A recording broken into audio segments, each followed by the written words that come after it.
RBI की क्या guidelines है सेटलमेंट के ऊपर। अब सबसे ज्यादा डिस्काउंट कौन से महीने में कोई भी बैंक या एनबीएफसी कंपनी सेटलमेंट करते टाइम देता है, और सेटलमेंट का क्या प्रोसेस है, किस तरीके से हम सेटलमेंट अपने लोन को करवा सकते हैं। सबसे पहले तो 2 दिन के बाद JFM शुरू हो जाएगा, जनवरी फरवरी मार्च, बैंकिंग की भाषा में इसको बोलते हैं JFM। हर 3 महीने में हर बैंक एनबीएफसी कंपनी क्लोजिंग करते हैं, अपने अकाउंट को क्लोज करते हैं, देखते हैं अपने बही खाते को साफ सुथरा करते हैं, बैंकिंग की भाषा में पोर्टफोलियो उसको बोलते हैं। मतलब हर 3 महीने में बैंक या एनबीएफसी कंपनी कोशिश करती है कि जो मरा हुआ पैसा है, जो एनपीए में चला गया, वो रिकवर हो जाए, चाहे वो कम रिकवर हो जाए। तो हर 3 महीने के बाद ओटीएस की स्कीम निकलती ही निकलती है हर बैंक एनबीएफसी कंपनी की। पर सबसे ज्यादा डिस्काउंट मिलता है JFM में, जनवरी फरवरी मार्च। क्यों? क्योंकि हर 3 महीने में तो इनकी क्लोजिंग हो रही है, वो तो क्वार्टरली क्लोजिंग हो रही है। अब जो इनकी 31 मार्च को क्लोजिंग होगी, यानी कि 31 मार्च 2023 को वो ईयरली क्लोजिंग होगी, सालाना बंद होगा, सालाना लेखा जोखा देखा जाएगा, उसमें ये मैक्सिमम डिस्काउंट देते हैं। अगर आपको सेटलमेंट करवाना है तो आप अभी दिसंबर में ना करवाएं, वैसे तो ओटीएस के आपके पास ऑफर आ रहे होंगे, और जनवरी फरवरी में भी ना करवाएं, मेरी एडवाइस ये है। क्योंकि अगर आप इनको मार्च तक खींचेंगे तो मार्च में ये युद्ध स्तर पे कार्रवाई करेंगे, बहुत ज्यादा डिस्काउंट देंगे, मैक्सिमम डिस्काउंट आपको मिलेगा। प्रिंसिपल का 75% तक भी आपको डिस्काउंट मिल सकता है अगर आपकी 1-1.5 साल से ईएमआई डिफॉल्ट हुई है तो। मार्च के महीने में कोई भी चवन्नी जाप आपको कह रहा है जनवरी के महीने फोर्स कर रहा है, कहते पैसे नहीं है भाई।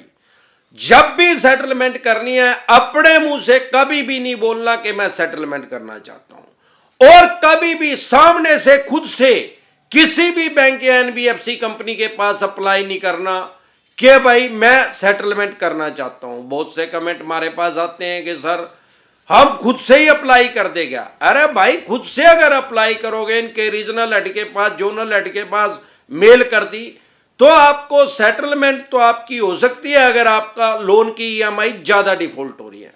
लेकिन अगर खुद से ही आप प्रपोजल रखोगे तो आपको डिस्काउंट मिनिमम मिलेगा, बहुत कम डिस्काउंट मिलेगा, प्रिंसिपल का 75% कभी नहीं मिल सकता।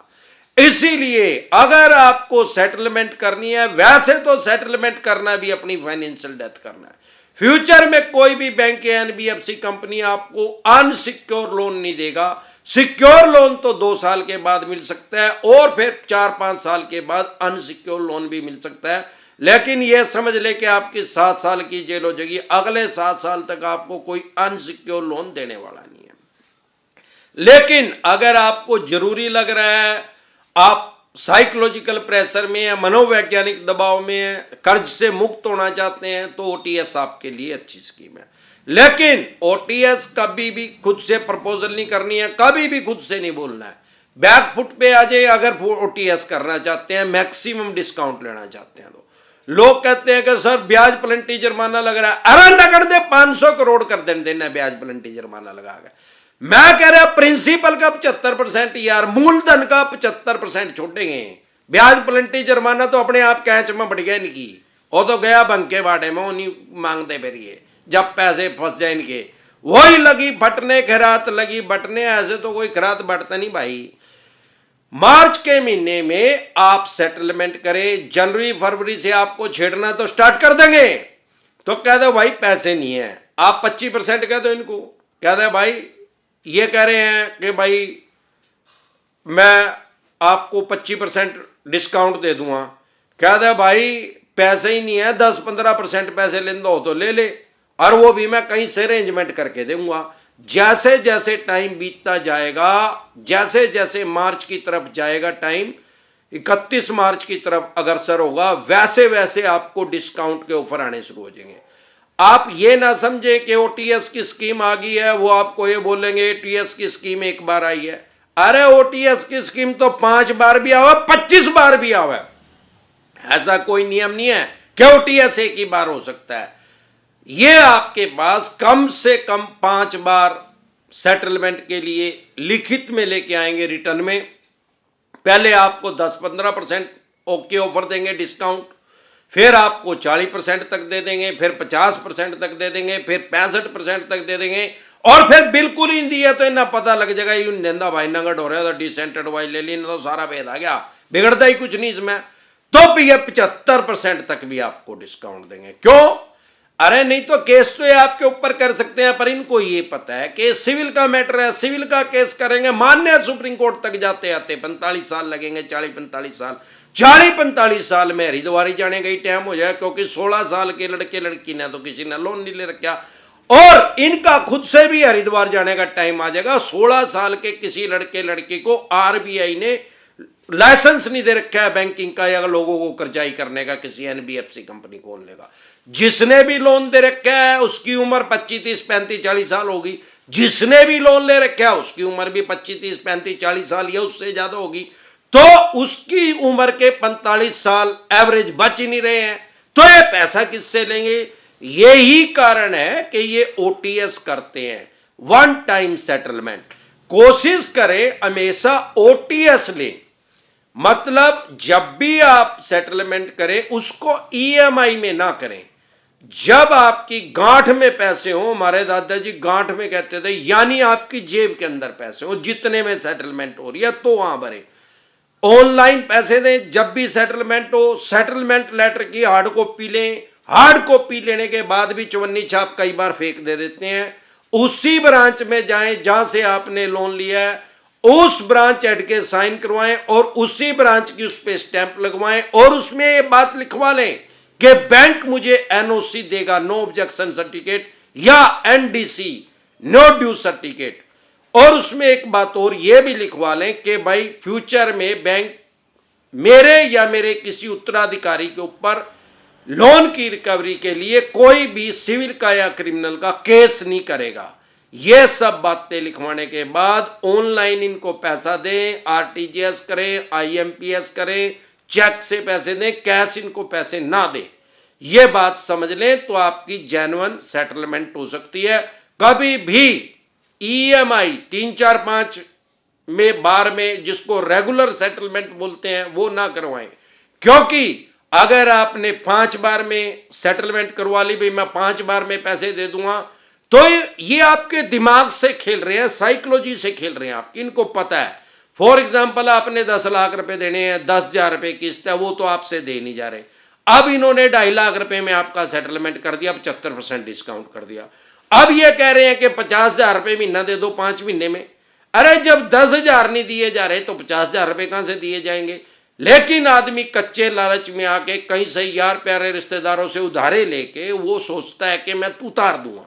वो 2-3 बार उसने पैसा दिया 50,000 रुपये, अब उसके पास है नहीं, या हुए भी तो एक दिन लेट हो गए। अगर आपने इनकी 3 बार भी 50,000 रुपये दे दिए, फॉर एग्जाम्पल 10 लाख का इन्होंने 2.5 लाख में सेटलमेंट कर दिया, और आपने 50,000 रुपये 3 बार भी इनको दे दिए, और चौथी बार में एक दिन भी अगर आप लेट हो गए तो पैसा तो ये ले लेंगे, वो 2 लाख रुपए जो आपके हैं वो फोरफिट कर देंगे, ब्याज प्लेंटी जुर्माने में काट देंगे, और दोबारा से फिर 10 लाख रुपए मांगने शुरू कर देंगे। कहेंगे भाई जो सेटलमेंट है वो कैंसिल होगी, जो उसकी गाइडलाइंस थी, जो उसमें टर्म कंडीशन लिखी हुई थी, वो आपने मानी नहीं। तो इन सब बातों को मद्देनजर रखते हुए ओटीएस का फायदा लें। हमेशा ध्यान रखें, अभी क्योंकि ओटीएस मार्च के महीने में सबसे ज्यादा डिस्काउंट मिलेगा, तो ओटीएस करनी है, वन टाइम सेटलमेंट करना है तो मार्च के महीने में करें, मार्च तक वेट करें। अब 3 महीने रह गए हैं सिर्फ। हर बार बताता हूं, 2 तरह के लोन नोटिस को कभी भी अवॉइड ना करें। अगर कोर्ट से आपके पास नोटिस आ रहा है, जिसको समन बोलते हैं, 138 का, जिसको सामान्य बोल की चाल की भाषा में चेक बाउंस बोलते हैं, उसको कभी हल्के में ना लें, इग्नोर ना करें। नहीं तो आपको 14 दिन के लिए न्यायिक हिरासत में जाना पड़ सकता है, 14 दिन की आपकी जेल हो सकती है मिनिमम। अगर आप उसको इग्नोर नहीं करें, वैसे तो 99% चवन्नी छाप फेक नोटिस भेजते हैं, फेक नोटिस डिसेंटेड हुआ लिख के वीडियो देख ले, पता लग जाएगा फेक है कि जेन्युइन है। फिर भी जेन्युइन लग रहा है तो अपने कोर्ट में, अपने फोन में ई कोर्ट लोड कर ले। सारे देश की कोर्ट जो है ऑनलाइन हो चुकी हैं, कुछ भी हाइड नहीं है, उसमें चेक कर लें कि आपके ऊपर केस हुआ भी है क्या। अगर हो गया, भगवान ना करे, तो आप तुरंत प्रभाव से उसमें जमानत ले लें, बेल ले लें। बेलेबल ऑफेंस है, जमानती अपराध है। उसके अलावा अगर सरफेसी एक्ट 2002 के अकॉर्डिंग आपके पास नोटिस आ रहा है, आपका कोई सिक्योर लोन है किसी प्रॉपर्टी का, उसको कभी भी इग्नोर ना करें, कभी भी उसको हल्के में ना लें। नहीं तो अगर आप उसको इग्नोर कर रहे हैं, हल्के में ले रहे हैं, तो आप अपनी मकान, दुकान, जमीन जायदाद, फैक्ट्री, कारखाना, स्कूल, कॉलेज, बंगला, कोठी या शोरूम, जो भी आपने मॉर्गेज करके, गिरवी रख के, रहन रख के इनसे पैसे लिए हैं, लैब करवाया है, लोन अगेंस्ट प्रॉपर्टी करवाया है, या होम लोन लिया है, या सीसी लिमिट लिया है, उसको ये ऑक्शन कर देंगे, बोली कर देंगे, स्क्रैप के रेट में, कबाड़ी के रेट में उसको ये सेल कर देंगे। आपको अगर अपने राइट्स और अधिकार नहीं पता, अगर ये कबाड़ी के रेट में आपकी प्रॉपर्टी को सेल करने की कोशिश कर रहे हैं, स्क्रैप के रेट में, फॉर एग्जांपल 3 करोड़ रुपए की आपकी प्रॉपर्टी है, उसको 1 करोड़ में सेल करने की कोशिश कर रहे हैं, तो आप एक नोटिस इशू करें कि भाई जिस एरिया में मेरी प्रॉपर्टी है, जितने गज की है, जितने स्क्वायर फुट की है, उसी लोकेशन पे उतने स्क्वायर फुट की, उतने गज की 2 आदमियों का एफिडेविट लेके आओ कि वो भी 1 करोड़ रुपए में बेचने के लिए तैयार है, तो मैं मानूंगा कि मेरी प्रॉपर्टी की कीमत 1 करोड़ है। नहीं तो इसकी 3 करोड़ है, 3 करोड़ में सेल करके 1 करोड़ रुपया अपना काट के 2 करोड़ रुपए मुझे दे दो। ना 9 मन तेल होगा, ना राधा नाचेगी, ना ही कभी बैंक की प्रॉपर्टी जो है वो मार्केट रेट पे कभी नहीं बिकती। उसकी प्रॉपर्टी को कोई कलाकार आदमी खरीदता है जिसको कागजों को बतौता है, आम आदमी इस पचड़े में नहीं फंसता। तो आप इसके अलावा अगर आपके पास सरफेसी एक्ट 2002 के अकॉर्डिंग कोई नोटिस आ रहा है, तो तुरंत प्रभाव से लीगल एडवाइस लें। अगर आपके पास का केसीसी लोन है, किसान क्रेडिट कार्ड का लोन है, तो आपके ऊपर सरफेसी एक्ट इंप्लीमेंट नहीं होता, लागू नहीं होता। चाहे खेती किसानी से संबंधित कोई भी लोन है, उसके ऊपर केसीसी कभी भी इंप्लीमेंट ही नहीं होता, लागू नहीं होता। इसके अलावा अगर आपके 20% से पैसे कम रह गए हैं इनके देने, तो भी आपके ऊपर सरफेसी एक्ट इंप्लीमेंट नहीं होता। 50% से ज्यादा पैसे जा चुके हैं तो आप इनके खिलाफ डीआरटी में जा सकते हैं, ये भी कोर्ट का नाम है। इसके अलावा अगर आपके पास सरफेसी एक्ट 2002 का नोटिस आया, 13(2) का, 13(4) का, सिंबॉलिक पोजीशन का, फिजिकल पोजीशन, तुरंत प्रभाव से लीगल एडवाइस लें। अगर आप हमारे साथ टेलीफोनिकली जुड़ना चाहते हैं, पर्सनल मीटिंग करना चाहते हैं, फिर आपका लोन 2 करोड़ का, 5 का, 25 का, 50 करोड़ का, या जितने भी करोड़ का आपके पास सरफेसी एक्ट 2002 के अकॉर्डिंग नोटिस आया, 13(2) का, 13(4) का, सिंबॉलिक पोजीशन का, फिजिकल पोजीशन का, डीएम साहब का, या 138 नेगोशिएबल इंस्ट्रूमेंट एक्ट 1881 का, या पेमेंट एंड सेटलमेंट एक्ट 2007 का, या आर्बिट्रेशन एंड कंसोलिडेशन एक्ट 1996 का, या रिकॉल नोटिस आया, या अन्य किसी भी तरह का कोई भी नोटिस आया है, जो भी लोन से रिलेटेड डॉक्यूमेंट्स आपके पास हैं, वो सभी लेके आप मेरे से पर्सनल मीटिंग कर सकते हैं, पर्सनली एडवाइस ले सकते हैं, या टेलीफोनिकली भी एडवाइस ले सकते हैं। हमारे साथ जुड़ने हैं, क्या प्रोसेस है, आपकी स्क्रीन पे कमेंट बॉक्स के अंदर एक नंबर आया हुआ है 9306347314। इस नंबर को सेव करके व्हाट्सएप मैसेज करें, तुरंत प्रभाव से रिप्लाई आएगा कि कैसे आप हमारे साथ टेलीफोनिकली जुड़ सकते हैं या पर्सनल मीटिंग कर सकते हैं। एक बार जोर से मिलकर नारा लगाएंगे, जय ससुराल वालों की।